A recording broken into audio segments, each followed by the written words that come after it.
What's up, guys? We are going to do a titled G2 build video. I've been shooting the old title and I want to show you everything that's new about the new bow, whether or not you should consider getting a new one. If you're considering getting an old one, why you could get an old one, potentially there might be a conversion kit or something, but the new one is super cool. If you're new to Mathews, get the new one. So, this is my old one. Got the bowfinger sight and scope on, the DL design, 6-degree Gillingham, sells these grips. Got that 6-degree grip on it, QAD TRI, bowfinger mounts, and then conquest bars. And then shooting some Easton stuff and Tacvanes, pretty much, and biter knocks. Yeah, so let's go ahead and whip it out of the box. Put my quiver on. Also got these amazing Numa camo pants. They have these front pockets that are freaking crazy. And this Kuiu quiver. Kuiu quiver is freaking awesome. I would highly recommend to check one of these out. This little guy. Shooting string. Gotta have one of these. Super important. Stuff that in there. Plug for the energy drink. So, that looks good. Now, we'll take our handy dandy Allens. Okay.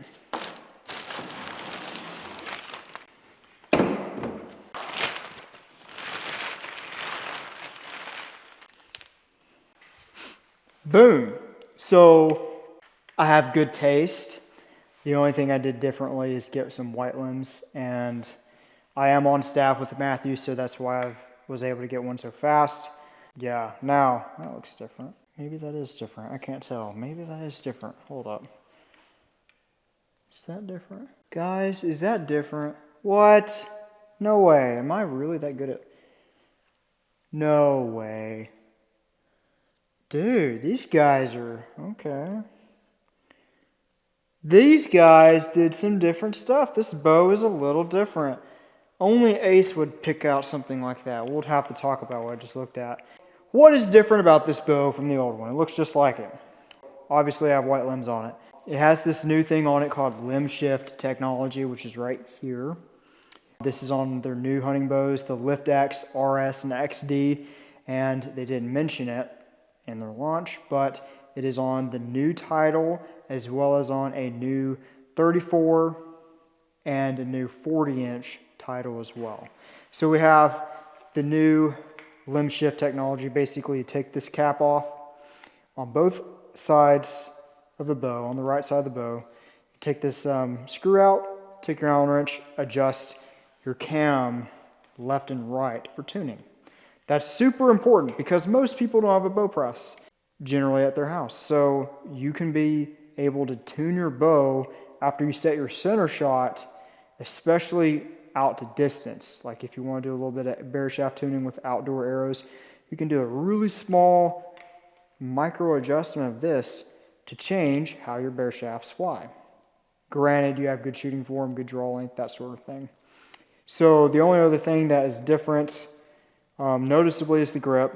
This is the new Engage grip. It has this cool little texture at the bottom and then fades up to have like a smooth finish on the top. That looks cool. Still has the anchor weight at the bottom, 8-ounce weight. Yeah, the only thing I saw different about this bow was their grip thumb placement area. So on the new title, you're going to have this cutout here. It's like round. A lot of removed metal there for your thumb to naturally rest there. And that Engage grip lip kind of annoys me, but it feels intuitive. It kind of has that little bridge there that rises up for your knuckle to kind of sit in. Very cool. I like that. Compared to the old title, it does not have as big of a cutout. So it's kind of just there. There's like a giant round cutout on the old one, or on the new one, sorry, and on the old one, there's no cutout. So, yeah, I can see that. Now, it's like it forces your hand to be cocked like this, but because there's metal removed on the new one, you can cock your hand more at a 45 more easily. So that is really cool. That would not have been something an engineer would have thought of. That would have been something a shooter would have said to an engineer, without question. That feels a lot more intuitive. So that's good. Yeah, other than that, this bow is 70 pounds J, 75% let off. I've shot that mod. On this bow, I have 65 pounds, 70% let off. But I've tinkered with the string and cable lengths a little bit, and it's like 60 pounds. We'll get all of the specs on this bow. I'm shooting this bow very well. I shot a 655 with it last night with a pretty bad peep height. Today I shot on a cold start a 28X game, missed 2 X's on the first half of a rumble target, and then later missed like 3, playing around with some stuff. So, but the holding weight's just not there. I have to be like really consciously involved to keep the pin in the middle to get the bow to go off. So basically, if I could just have the exact draw length I have with this, with a little bit more holding weight, with the same bar setup, I'll be money. By far the most forgiving bow I've had ever. Like, I can anchor off my face, execute a shot, and it will like hold in the same spot and hit behind the pin. I haven't had a bow that's that stable. I think it's because of how wide this limb is and just the limb pocket design with where that limb pocket is, how the limbs don't really face out. They're really parallel, and this axle does not move this way. It just moves up and down. Super important. That prevents the riser from moving as the shot is going off. So yeah, that's pretty much all I have to say about that. Other ideas, any more cutouts that they did? Let's take a look at. They might have something sneaky coming in the bow. Don't really see anything. No new cutouts there. No new cutouts there. They might add something. Nope. Hold up, is this new? Huh, Ace, you're so smart. They must have did some sort of strength tolerance test on that. That looks a little different, not really. Okay, the only other thing that is different with this new title is there's a hole here. On this one, there's a brace there. So they might have done something in SolidWorks or whatever CAD program they're doing where they're testing the strength of the material. It's a whole class in college that you can take. But that right there is just an extra support to prevent any riser flexion, I would imagine. That's all I've got really. And then we have that. Yeah, cool. And is this a new nano bumper? The 740. This one is a 740 as well. Yeah, same harmonic stabilizer there. So cool. Now, other things that are on this bow that you wouldn't necessarily think of, that is on the hunting bow, that's designed mostly for hunting, is the stay afield system with these little pegs. So that's cool. I haven't ever seen anyone use it on a target bow, but it certainly will work on it. Now, as far as how the shim thing works, you have a factory shim here that you can actually change out if you needed to, but it's set to pretty much where the same left and right is on a factory old title, and then this shim is the one that adjusts in and out using the screw. So pretty simple technology. It's just shifting the limb along this axle, limb, cam, what have you. It's shifting the pivot behind the arrow this way. That's all it's doing.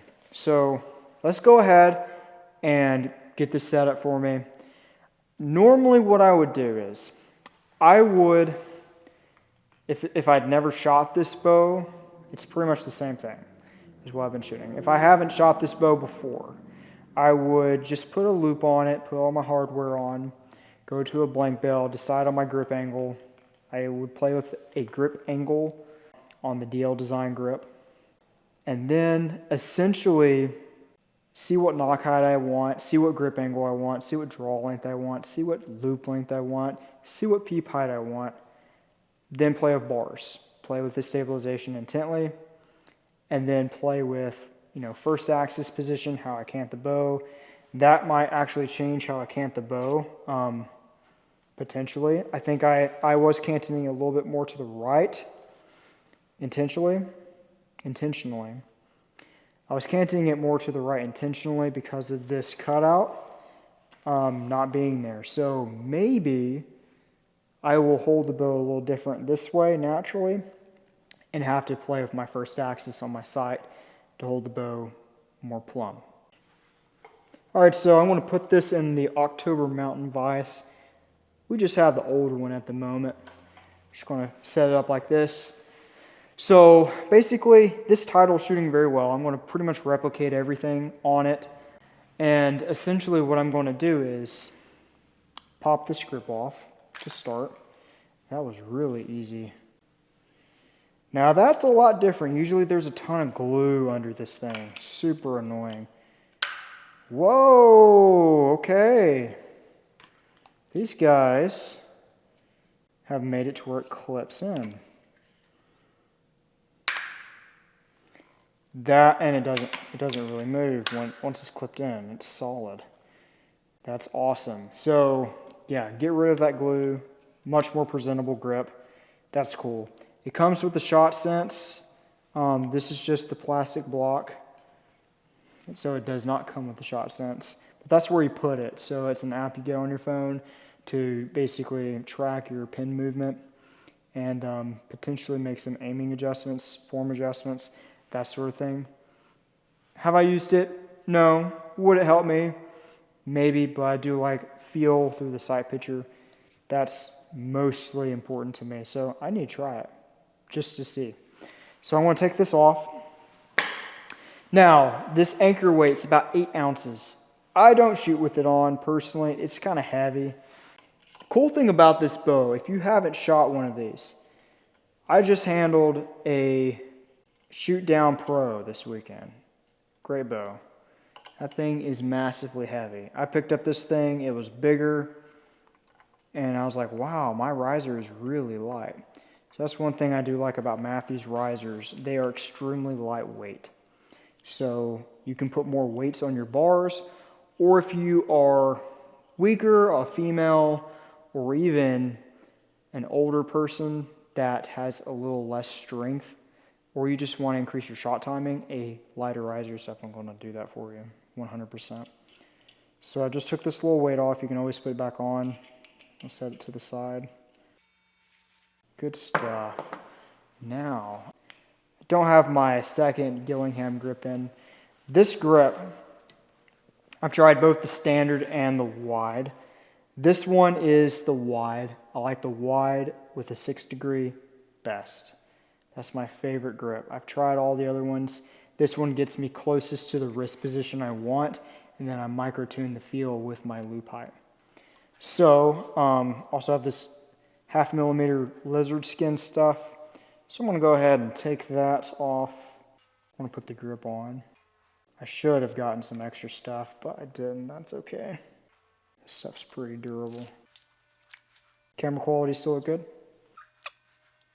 Set this down.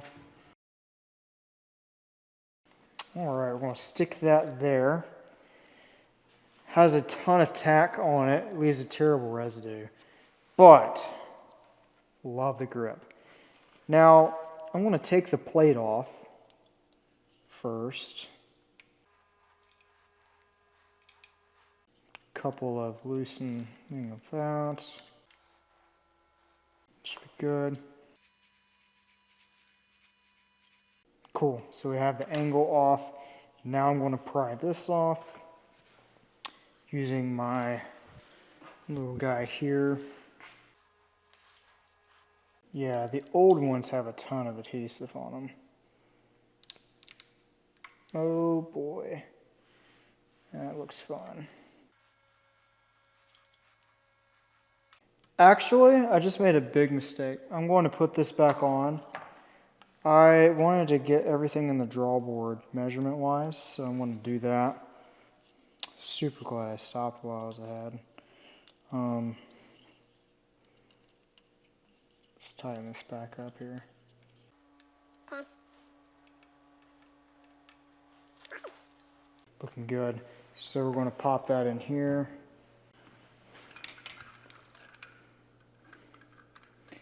Okay. I'm going to move this out of the way.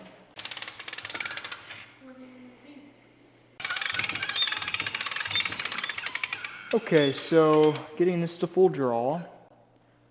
Make sure I get these just touching.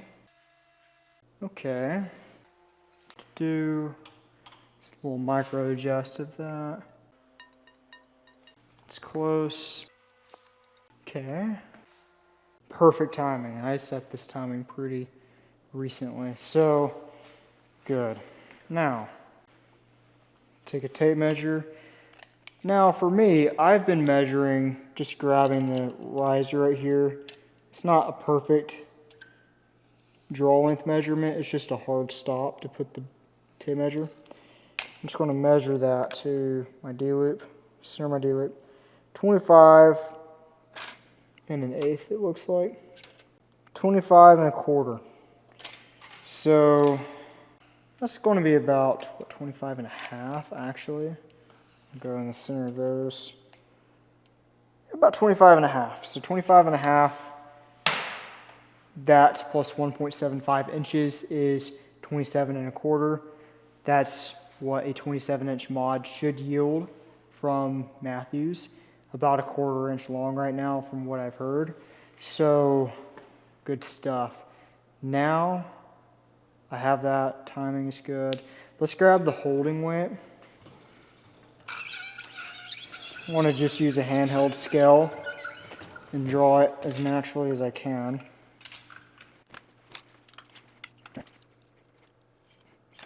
Okay, so currently 57.8 pounds, 18 pounds of holding weight.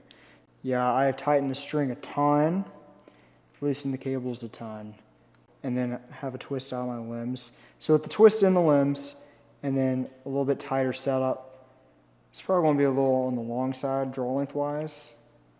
I'll just have to play with it and see. But it's good to know that before you start wrenching on stuff.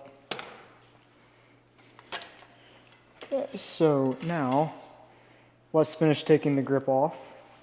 I'm going to put it in the other vise for the time being. We're going to let this bow take a hike for now. Take a hike, go to new title. Are these new limbs thicker? Huh, they do look a little different. Looks like these new title limbs are thicker right through here, and then the taper still is pretty thin. Maybe it's just because they're white and they have a coating of paint or something like that. Who knows? So put this together. Literally looks the same. Definitely an amazing bow. I'm so glad I started shooting this.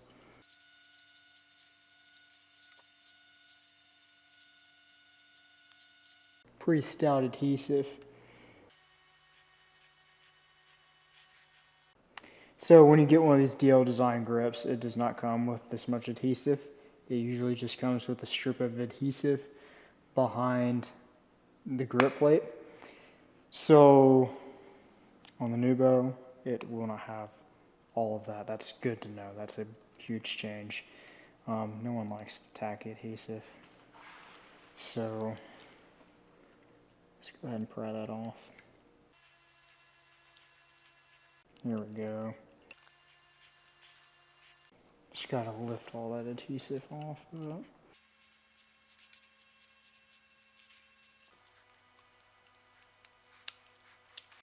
Finally, free at last, free at last. I want to take this little bit of tape here I'm going to stick that on the back of this just as a precaution. That should be good, nothing too crazy there. Grab this as well. This is the tape that comes with the grip. It's usually pre-installed on the back so you don't have to actually install it like I just did. I'm going to just put this new grip on it for now. It doesn't look like it clicks in. So I don't think these are interchangeable as much, but looks fine. It could be just all the glue. Cool. So cool stuff. We got that done. Now, just grab my sight off. I want to keep my rest on it, just so I can shoot this bow a little bit and potentially shoot it with the current settings alongside the new one. So if there's any differences, I can weigh pros and cons, that sort of thing. So I'm going to take my sight off. I do have a new sight, but probably not going to set it up right now. Peep is fine. Keep all of that together.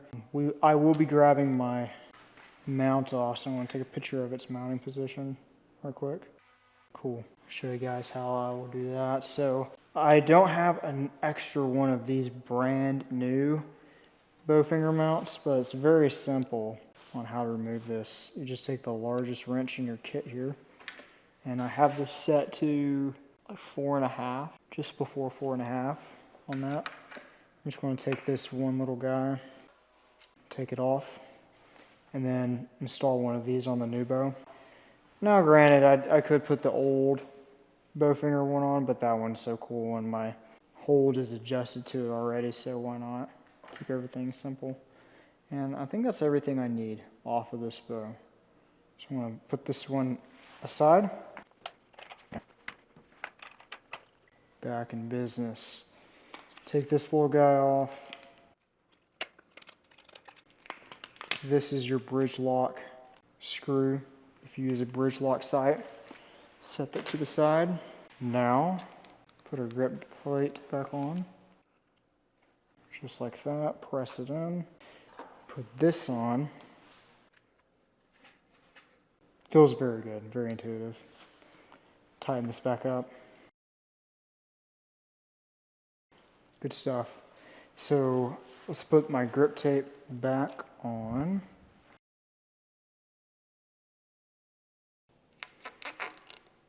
I would highly recommend to get one of these grips because it's just got a really flat shelf. As a target shooter, I like that. I like how wide it is. It does have your shelf. I do like the really large shelf on the side. That feels really good in my hand. And yeah, that's pretty much the gist of that. I'll come down just a bit on this. All set. Solid. Very good. So, now let's install our mounts. Alright, so I like to take the front disconnects and use them on the back from bowfinger. So if you do buy a bowfinger mount, I would just get the one that goes on the front, and then if you want to use it on the back, use it on the back. I just like the one hole design. I think it holds better. You can get more pressure against it. So I don't like that sliding joint on any disconnect. I just don't think it holds as well. Just want to start putting a load in that. Going to get a Hamskea level. Just put it on the string. Get the bow level left and right wise. Okay. And now I'm going to tighten this and put this on the disconnect to make sure it's level. Make sure this is tight as well. Went a little too much, it looks like.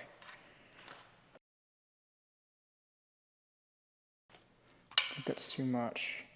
Super important to get these just right, in my opinion. I really like to get it down pat. And just a wee off.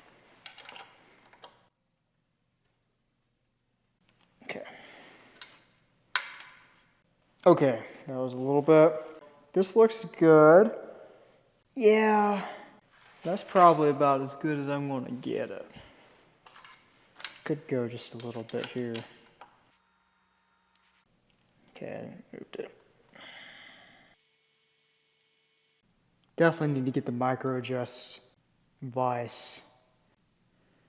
That would be awesome. Okay, that's good.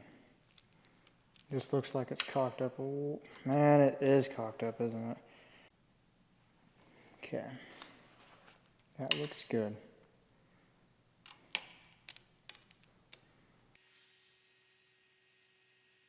Okay.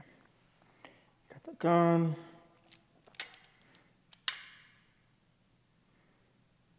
Okay. Yeah, I kind of figured it was kicked just a bit. Okay. Okay, that was really good. That was really good.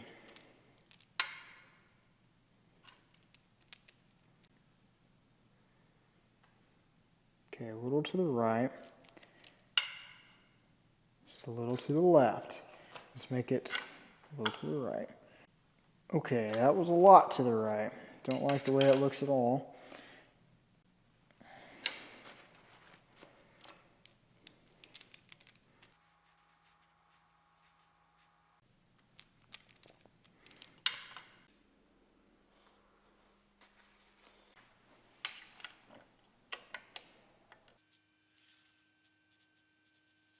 Good, good. That is perfectly level. So the reason why I have it level, so level, after like 10 minutes, dude, is so if I make an up and down or left and right adjustment, I'm only affecting one axis of adjustment and I'm not affecting the other. If I adjust the sidebar up and down, I should only get an up and down miss. If I adjust it left and right, I should only get a left and right deviation in my aim and miss. And I feel like it's just easier to repeat bow to bow to bow to bow to bow. If you're just slapping your equipment on, it's like, well, why does this one hold better? Maybe it's just because you're not repeatedly getting used to a hold with a certain setup. That's why I'm so hesitant to take everything off this bow I've been shooting and just whip it on here, because I don't want to lose that edge. Now I am getting an extra grip in the mill. It'll be pretty much the exact same grip, I mean, down to a T on there, so that'll be good. But yeah, heck, I might not even shoot this bow ever again. It just depends on if I feel like I need to go back to it. I need to have it set up. So now I'm going to go ahead and install my rest. First thing you should do is put these little rubber guys in. These little guys are fun.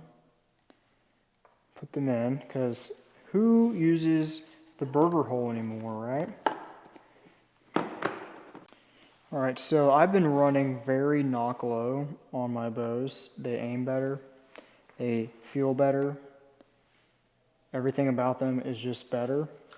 So I actually run it so knock low that the indicator line here that's in line with the center of the rest holes, I have to set the rest a little lower than that just to get the rest low enough. And I still have clearance, miraculously. Now, if I was shooting a different brand rest with this bow, I would not be able to get the rest low enough to get it down there. I've tried it, and they just don't go low enough. This one will go low enough, even though you kind of have to finagle with it. I think it's worth it. I'm going to take that little lock off. I'm going to take a really small Allen and open this jaw up. Make sure it's loose. I'm going to put it on the rail system here. And I'm just going to position it right around there. Get a loose hold with it. Something like that. It's about 1/8 of an inch. Yeah. 1/8 inch.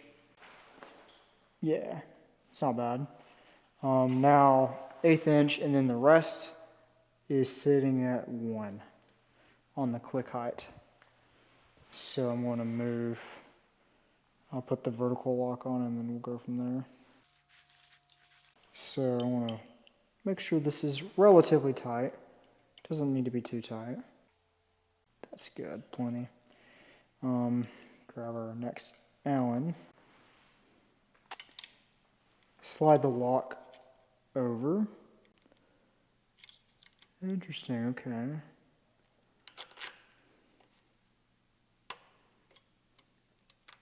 of a hard fit. It presses in there, it's good. It's not bad, okay. Looks good. I'm going to just kind of thread this in just to hold shape. And now I'm going to click it. Rule number 1, do not force anything. That's pretty solid in there.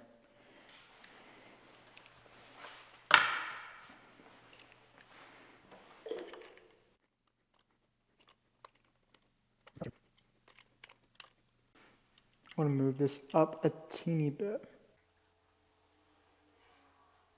Okay, let's see if we can click this. Perfect. Okay, so that is on. It's in a good spot. I like it. See how easily this slides on.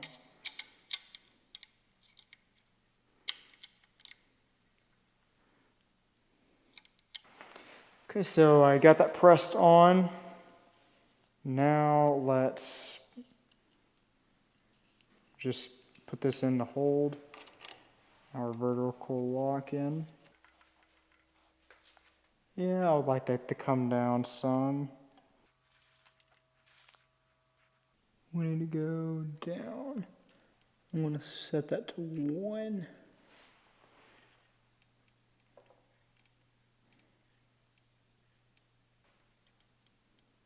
That looks good right there.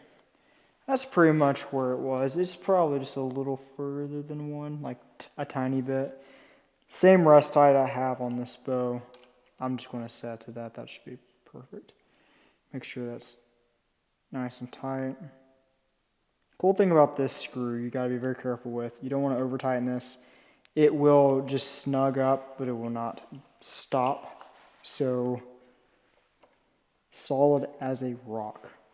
Chipped it a little bit, but it's bulletproof other than the anodize, I guess.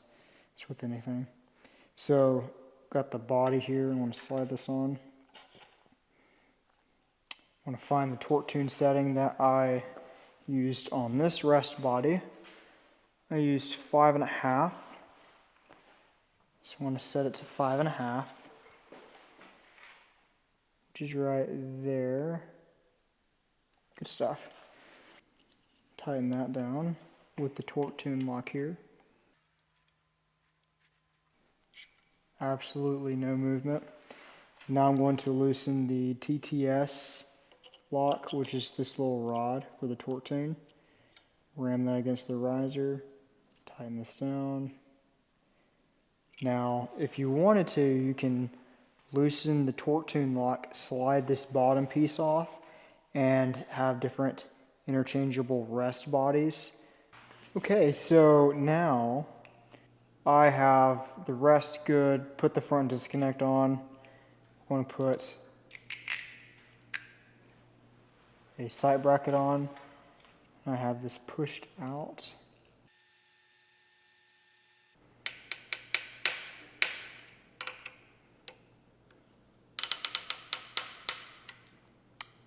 Not moving.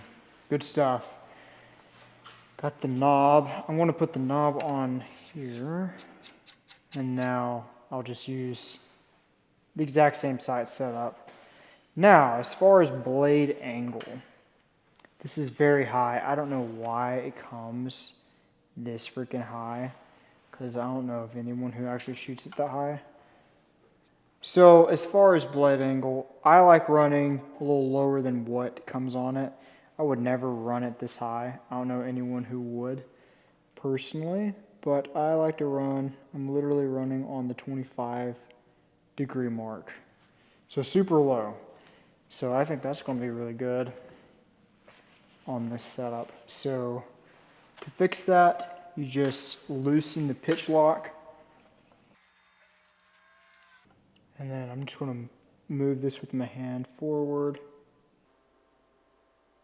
hold in place and tighten it. Cool thing is when you tighten it, this is spring loaded in a way to where it's not going to fold forward and break the blade on the riser. So very awesome that it has that ability there. So we're going to tighten this down. Cool, that's tight. Now, one thing that I've learned about this rest is it's designed to where if you set this up to where the arrow is going straight through the center of the rest holes, you just bolt it on and that's it. And you line up the marks and you're good to go. So cool thing is this windage is set perfect to the center shot. Like absolutely perfect from the factory. If it's on that 0 mark, which it is, then you're good to go. They do a super good job with getting these rests set up really well out of the factory. So I want to look at this angle again. This looks a lot lower. Looks a whole lot lower. So that tick mark, just because it's on the tick mark doesn't mean it's the same. So I'm going to personally loosen this up and kind of get a better eyeball for it. Something like that. 27 inches is probably, yeah. Right in between the 25 and the 27 is a better spot to be at. Cool. Awesome. Now, the only other screws I would touch up on, I would definitely touch all of your screws on your rest. Touch on the one that holds the blade. That looks good. And then the torque tuning bracket as well. Yeah, I definitely didn't like that one too much. I'll grab an actual wrench here. Still look good?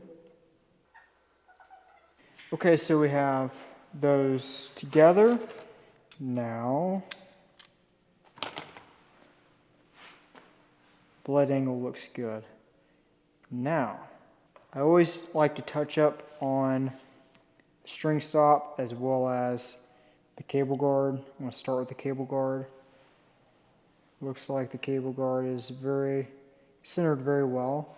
Just want to make sure these are extra tight. Those are good.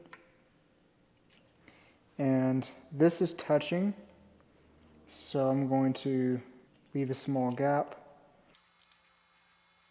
and straighten that up. Good. I like to make sure that's centered. Good. About a 1/16 of an inch right there. Let's see what I got on this. Yeah, let's go an 1/8 inch. I prefer that. That's a little uncomfortable. Cool. Now we have all of that done for the most part. Hardware's good. Rods are good. I'm going to put the mods on the bow that I'm going to be using. I'm going to change the center serving out as well. Get my loop installed the way I would install it. And basically just sight it in.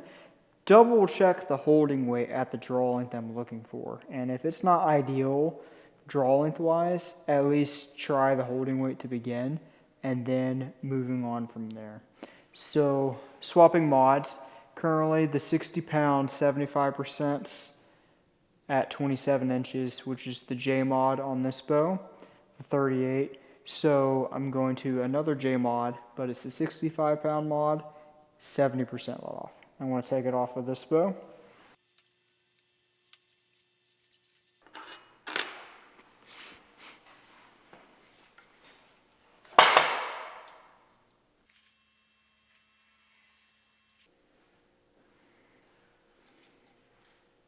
Okay, so got that off. Pulling this mod off. I should have did a better job of having the right mod on the bow, but that's okay.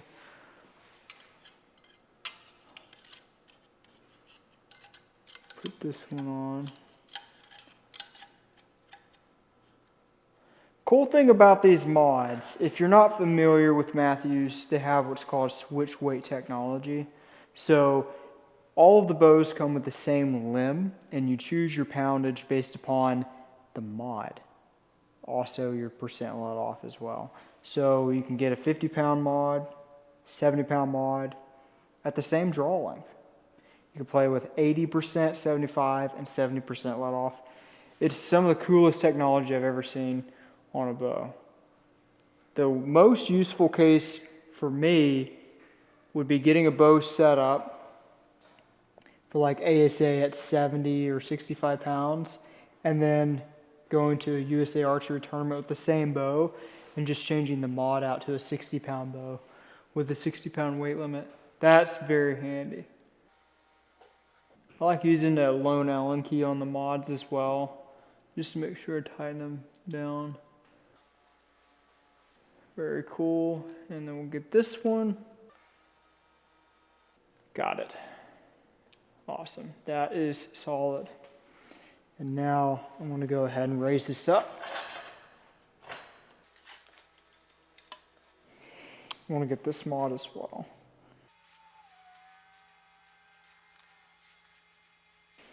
Pop this through.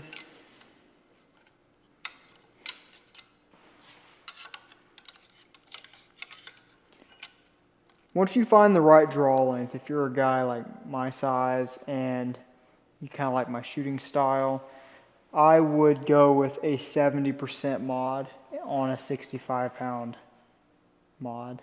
I really would. I think it's the best. It's supposed to yield 19.5 pounds of holding weight at its max setting. And for me, my sweet spot is 18 to 20 on the holding weight. So put this in here now. Cool. Tighten these evenly. Super excited to shoot this through paper and play with that limb shift technology.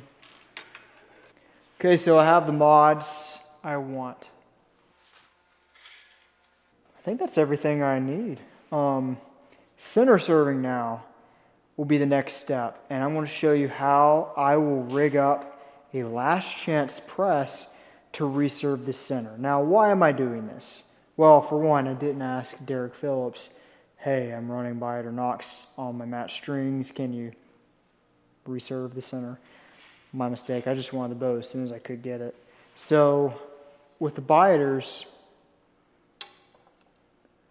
you can hear it click, cool. It moves way too easily and it wiggles way too much for my liking. Now, I reserved this bowstring, and as you can see, clip's pretty good. It's a little on the stiff side on the up and down, but when you wiggle this left and right, like it, you can see some wiggle on camera, but I cannot feel it bumping side to side. And then it still has a crisp release.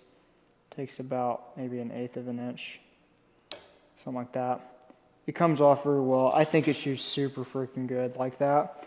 That's Power Grip 25 on there. It's very thick stuff, but it gave me the knock fit I was looking for, about 113 to 114 thousandths using a pair of calipers.